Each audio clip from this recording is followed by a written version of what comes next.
Hello and welcome to ReginaldESQ.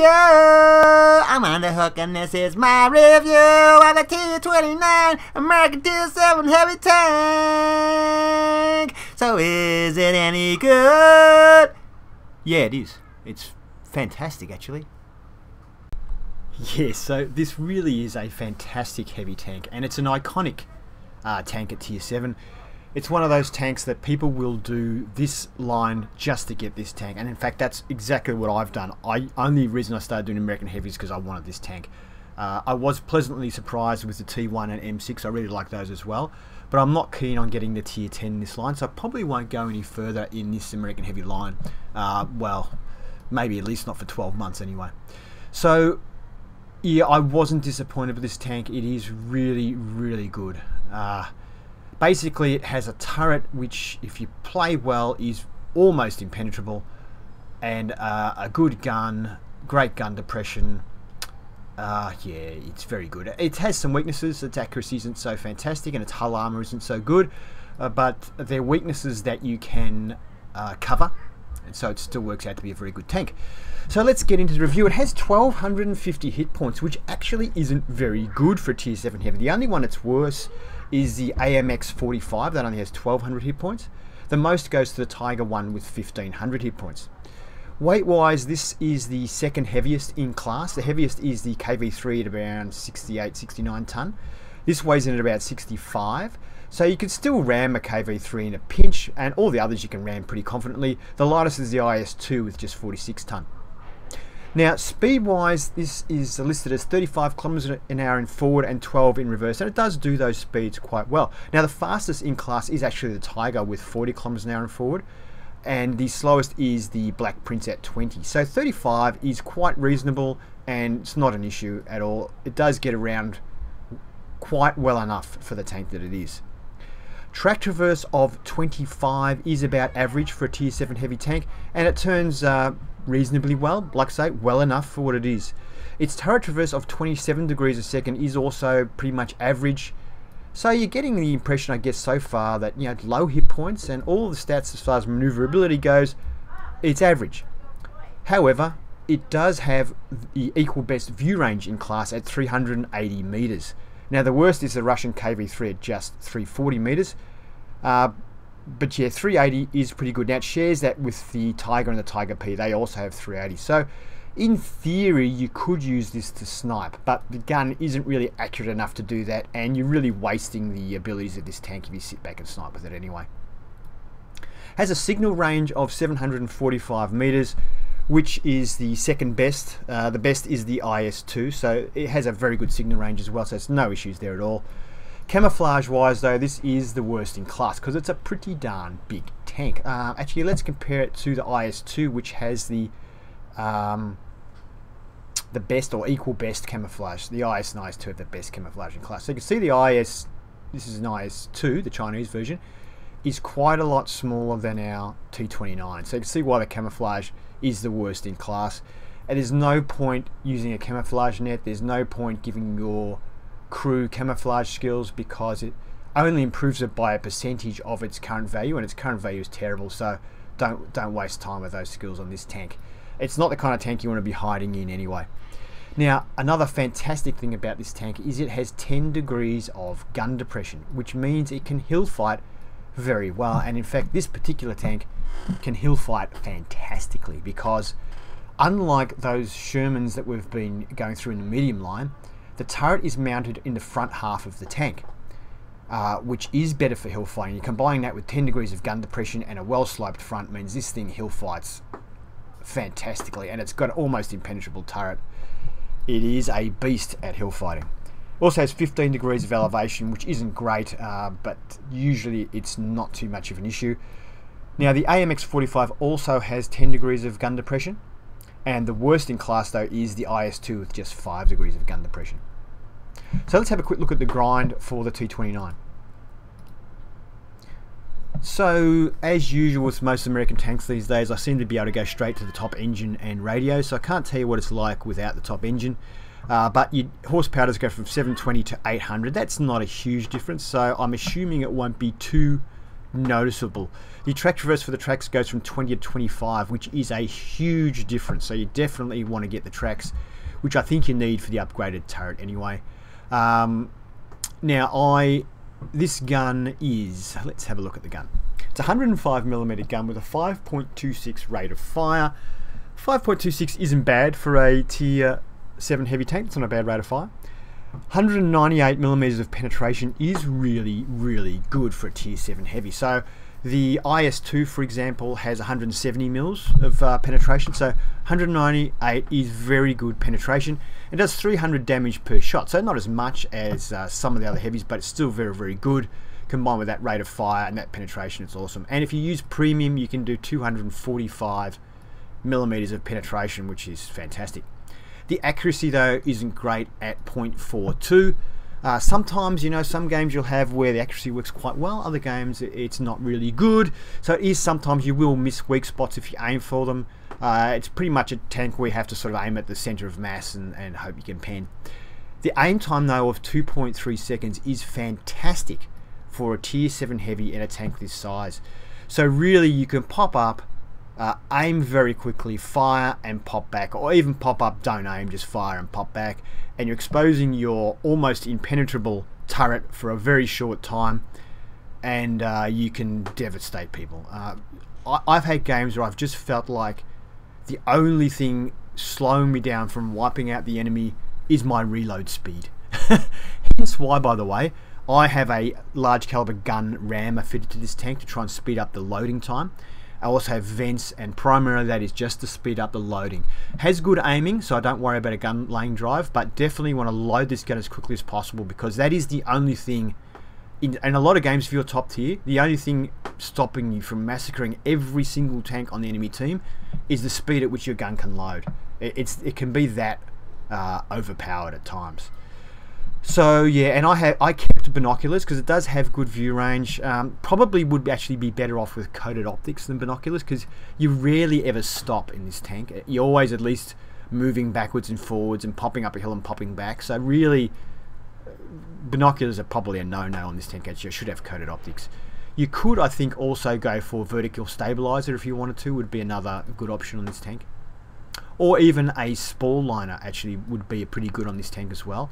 Because it has got pretty good turret armor, people will try and go through your cupola, and sometimes they'll hit you with HE ammo because they can't penetrate your armor. So spore liner would reduce that damage even further and make you even more sort of invulnerable, really. So there's your options there. Now this tank here is definitely a hill fighter. The hull isn't that strong.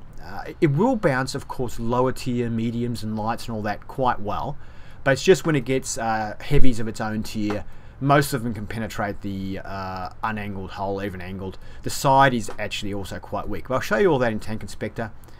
But basically, yeah, it's a brute of a tank. Hide your hull, expose your turret, shoot, keep moving so they can't pinpoint your cupola too easily, and you just basically blow over and run away. Accuracy is the only thing wrong with the gun, and it's not that bad. So we'll go have a look in Tank Inspector and then get us some gameplay. I will just go through the crew statistics. And one thing is the M6 I think only had 5 crew, whereas this tank has 2 loaders.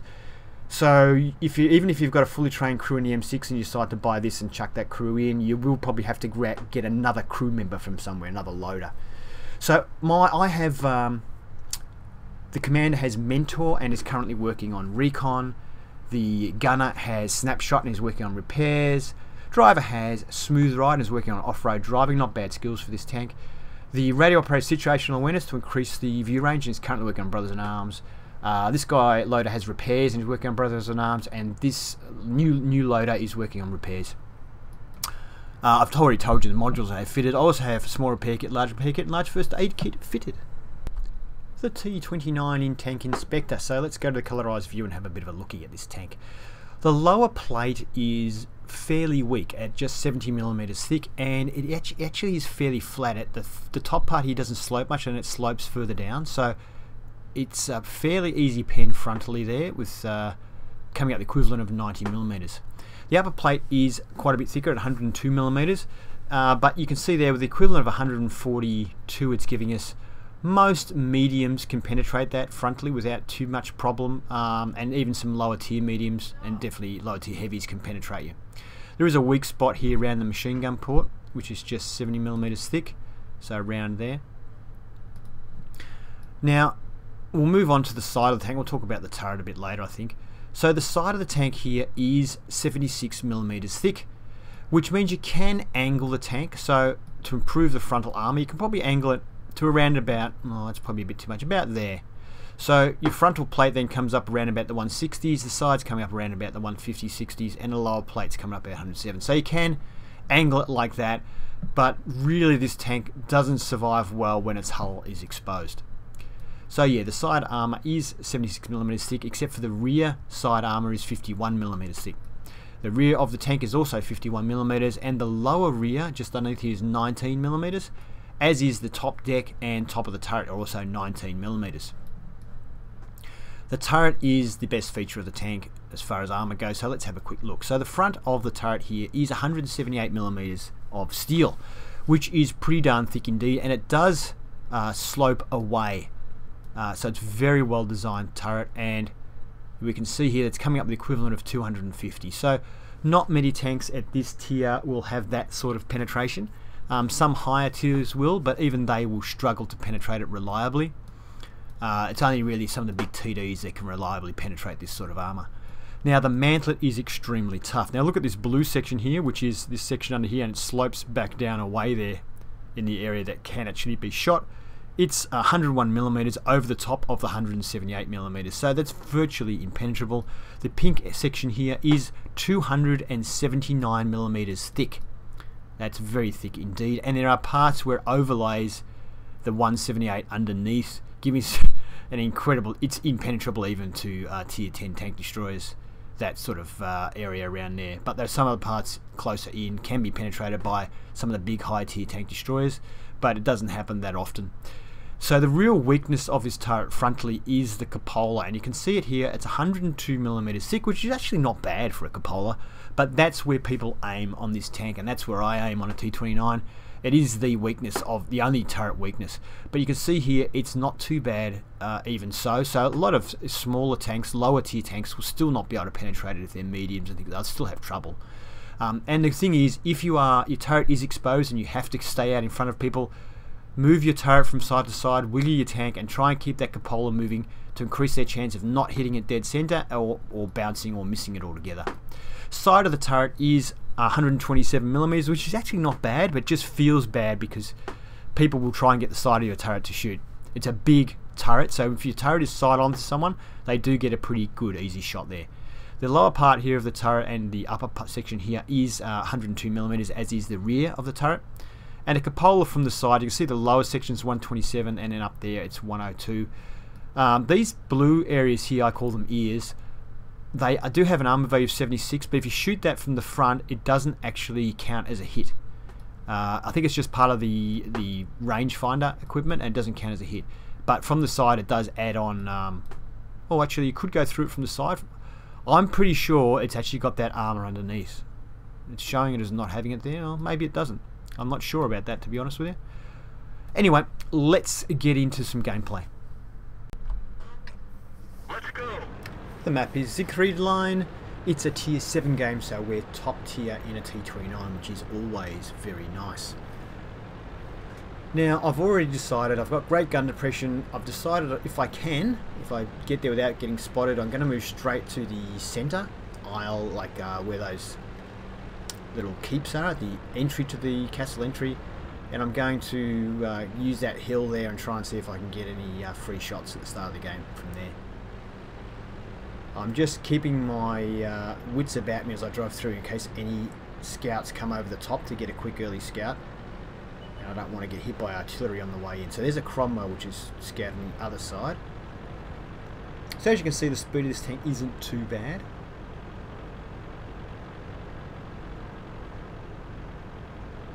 Now my tank is, I don't know if I just said it, but it's fully upgraded.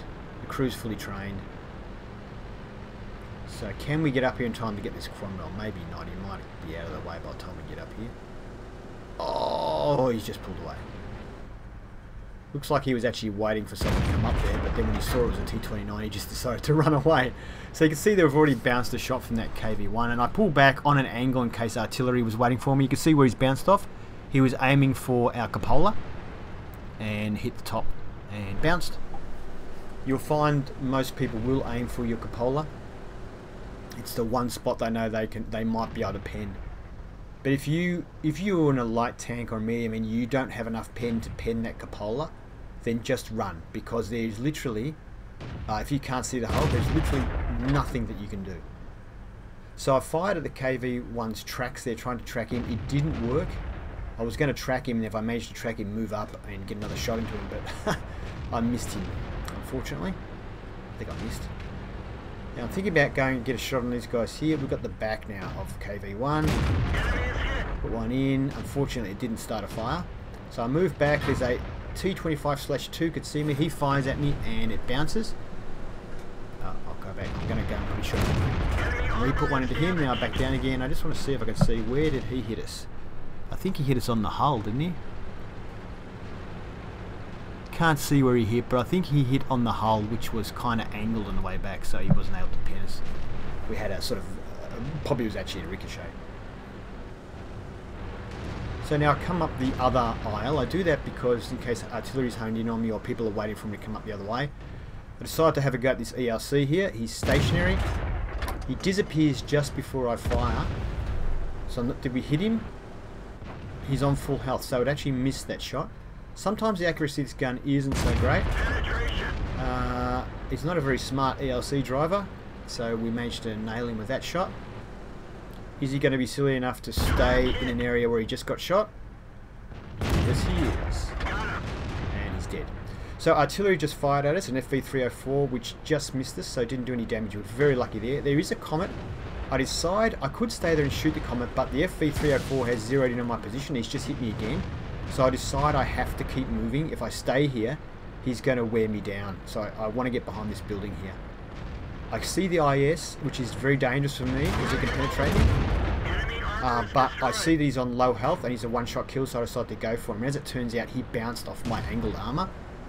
The Cromwell here is just bouncing off me. So a tank like a Cromwell doesn't have fantastic pen. If you keep angled, you can bounce. But if they get into the side, he might be hitting my front.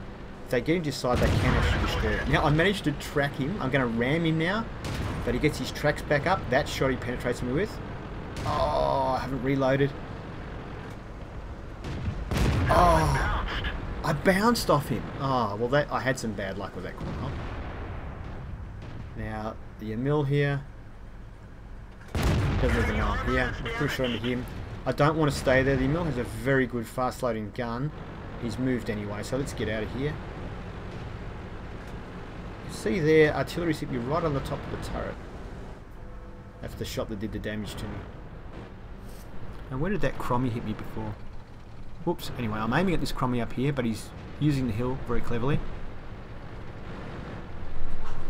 So even though I know the Crommy's on my left, I'm going up here because I can see on the map that, it wasn't actually that I was going for, it's this Jagdpanzer. I saw him on the map and I thought I would help out my teammate who seemed to be having a bit of a battle with him. So putting it back in, the Cromwell has taken advantage of that situation as we knew he would, and it started having fire. So I'm trying to back into this alleyway again so I can get my frontal armour sort of at least angled towards this Crommy. But he makes the mistake now of getting too greedy to get a shot into me. And we had a bit of luck there to get that to land that shot with the accuracy of this gun, but you know, we did have some bad luck with the Crommy earlier where we bounced a shot off him, so I reckon that's a make-up. So we have 3 tanks remaining. They have 6, although 3 of theirs are artillery. But this tank, yeah, is a beast of a tank when it's top tier. So I'm just going for it now. This, for me now, I can see this Comet here, and I'm just racing to try and get it into the side or back of him. He's seen me coming. He knows I'm coming. He gets one into me, and penetrates me. He bounces with a shot. We've got one into him. I'm going to try and ram him, and we do ram him, and we track him. Now I'm just waiting to blast him with the power and finish him. He did alright though. He did actually put 3 rounds into us, and I've just been hit by something. Anyway, back into this guy to try and track him. Didn't work, and I put a shot into him, and fortunately the VK on our team helped out and finished him off because he wasn't quite finished. But that VK actually did ricochet a shot off me, so it pays to keep moving and keep turning your turret and mucking around.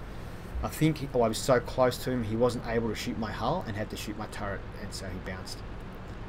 Now 3 against 3, but 2 of theirs are artillery. They're in big trouble, and I'm pretty sure I know where the TD is because I'm pretty sure he was spotted around here, and there he is.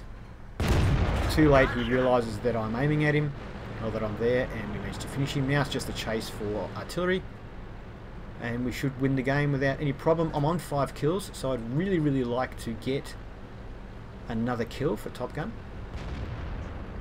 And the other arty, the FV304, has been killed, so now it's just the AMX F3. I'm going straight over the hill here because I've got a feeling he's done a runner. Now, although this tank isn't bad for heavy tank maneuverability wise, it's not super fast up hills, and it takes me a little while to get up here. I'm not sure now whether he's in the corner, back corner up there, or whether he's run over the hill. So I'm driving through the hill here to try and give myself a bit of cover, but give my also the best chance to spot him if he is in these trees. Now I'm going to speed it up because a bit of a spoiler, he's not there. So I'm speeding this up to 4 times. Now I've just typed in cap because there's only 2 minutes remaining, and now I'm heading back to cap. I figured this guy has just done a runner. I've got my gun pointed backwards in case he's waiting for me behind me, but I figure he's just done a runner and he's trying to draw it out. I would have loved to have gone after him and got a Top Gun, but it was much more important, I think, for us to win the game, and we do indeed do that by capping out. Good team. The team all decided, yeah, we'll cap rather than get the kill. We went for the win.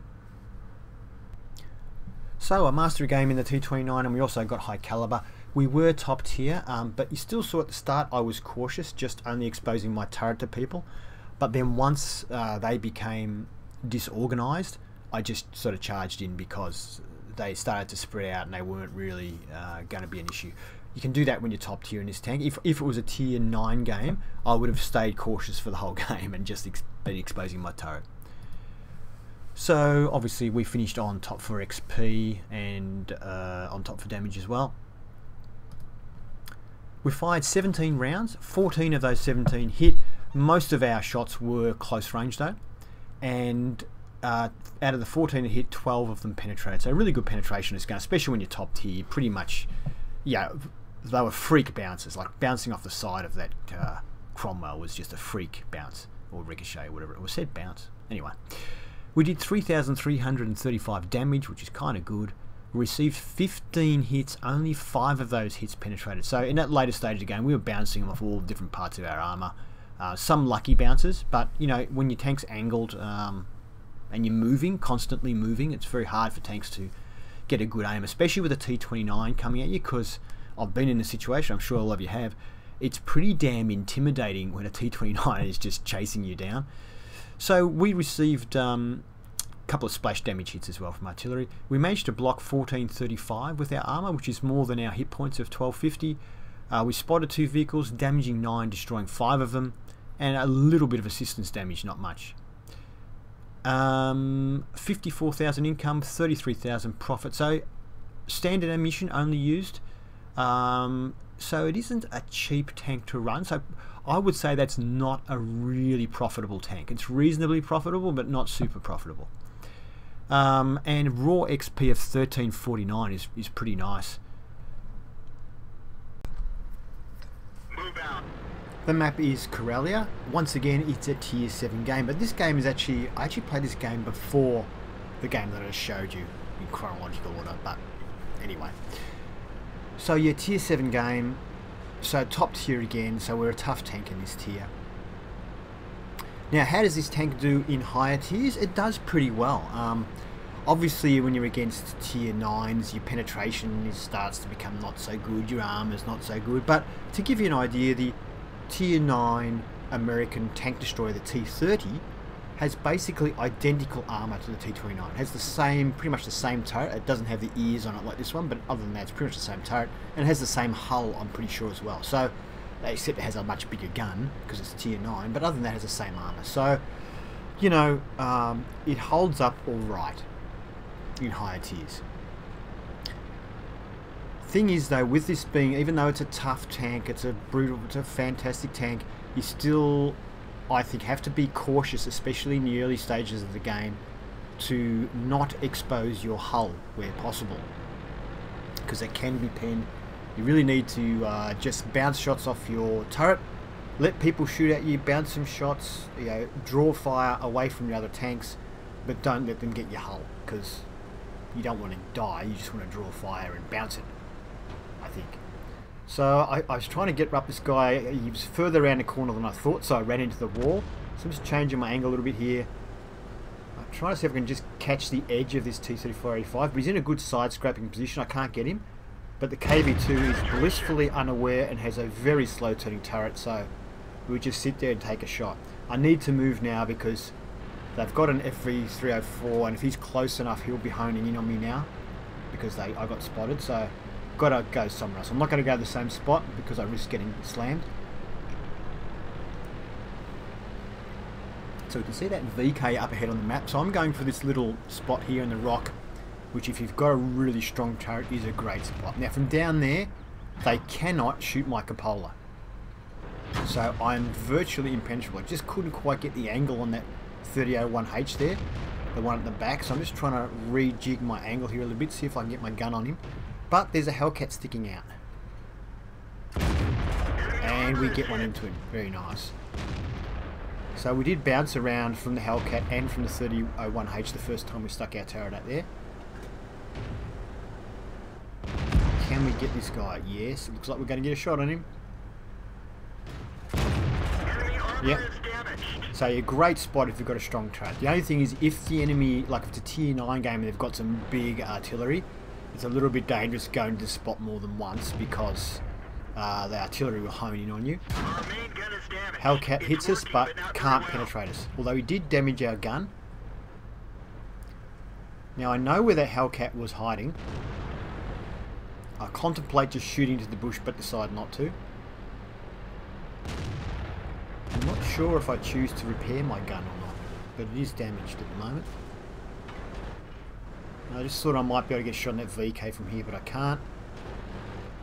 Now my tanks are moving up. I need to support them, and I can see they're outflanking that T-34-85, so I probably need to go around and help out. Our Tiger 1 is actually doing that right now. And the Hellcat's made another appearance, so let's see if we can get up there. It's time for me to start moving forward now. So they're in disarray now. They still outnumber us. We have 6 tanks and they have 1, 2, 3, 4, 5, 6, 7, 8, 9 tanks. Now, judging by the way this guy's been playing, he's going to come out again. But he's disappeared. What do you reckon? Is he there? Enemy vehicle destroyed. Yep, he was there. So bye-bye, Mr. Hellcat. SU-100. I don't know if that hit him or if we hit the rock then. I think we might hit the rock. Oh, he has been hit. Maybe we hit him. IS. Nice one. No trouble penetrating most other equivalent heavy tanks, although that was side on even so. He's angled to us now and hit his turret and bounce, so not a guaranteed pen. I'm actually falling behind in the battle now. I need to get moving. Downhill this tank does go pretty well though, so.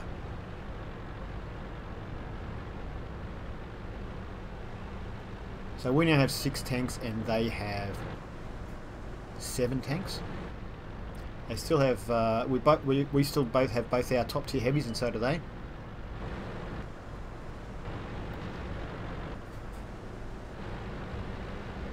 We just lost our scout tank. So we now have 4 tanks to their 7, is it?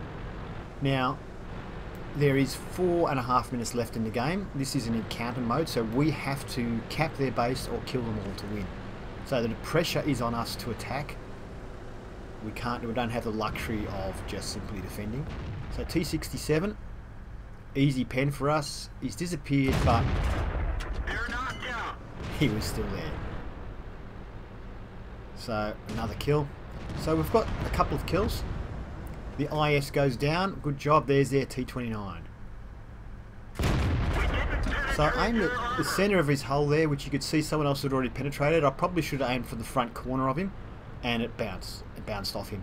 Now a Chinu has just bounced off us, so he's obviously up there on the hill. So I'm keeping my front armour facing that way and backing up.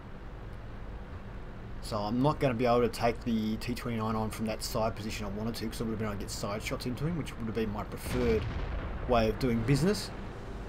But we should be able to get shot on this T29 anyway on the way in. Aim for his lower plate this time, and we get in, and he actually gets one to us too on the way back. 365, he does good damage to us. I'm just seeing if that Hellcat's coming on the way. I'm backing up. I'm going to reload before him because I fire first, and we get to finish him off. So he probably shouldn't have come around a corner like that, knowing that I was going to reload before him. Anyway, this Hellcat, he just stuck out from that wall a little bit, and he's gone back. Now, normally I would wait for that Hellcat to come out again and blow him away, but I don't have time because it's only just under 3 minutes now that we have to either cap or kill them all. So I'm just going to move forward and take the hit. So we got hit by the FV304, probably hit the front of our turret because it didn't do much damage, only did about 55. So can we get this Hellcat? I'm really feeling the pressure to keep moving forward. We have 3 tanks, they have 3. He got into our tracks, he did actually damage us. I also got hit by the FV304 who damaged me as well. The Fury on the hill fired at me with gold ammo, but it bounced, and we managed to take care of the Hellcat. Fury hits me again and bounced again. He's bounced 3 gold rounds off me. So he's losing a few credits there. I just keep moving. You can see there, he's still firing at me. He's still wasting the gold ammo. He's on the hill there. Okay, he's sitting there on the hill. Can we get a shot at him? He probably can't even see me now. I've probably gone off his radar. Oh! That's a pretty lucky shot for a T29 with 0.4 accuracy. Now I'm on 5 kills. We didn't get Top Gun last game. Can we get it this game? Where is this FV304? He's made a valiant defense, I have to admit, this guy. He has hit me a few times. And yes! We did it! Well, how's that for a results screen? Tank Sniper, High Caliber, Steel Wall, and Top Gun. Also, it was a Class 1 game. I was actually surprised because, like I said, these games are in reverse chronological order. So I hadn't got Top Gun yet when I played this game, and not Top Gun, sorry, Mastery. So I thought, wow, what do you have to do to get Mastery? Because it was a pretty good game. Anyway, next screen. So we obviously finished on top with 1141 XP and 3,500 damage. Tiger 1 did very well in our team as well. We fired 15 rounds, 14 of those hit, so great accuracy considering it's not always that good, I have to admit. We had a bit of luck there. And of the 14 hit, 12 penetrated, doing 3,500 damage. And a lot of that was long range shooting. We were being pretty cautious at the start. Hits received 11, penetration 6, and we bounced 5 of those shots, which was 970 damage bounced. We damaged 9 vehicles, destroying 6 of them, and we also did 345 assistance damage. This battle payments was just an extra payment we got from doing strongholds, so don't worry about that. But so the income was 53, which would have left us with about 34,000 profit, which is good, but there was a pretty good game. So I personally, I don't think the profit is as good as some other tanks, but it's all right. 1141 was enough for a Class 1, and I think we saw the last game was over 1300. We had Mastery there, so probably about 1250 would be Mastery on the SEA server at the moment. Thank you for watching my review of the T29. I hope you enjoyed it, and if you did, please give it a thumbs up. If you'd like to see more reviews, please subscribe to ReginaldESQ. Have fun!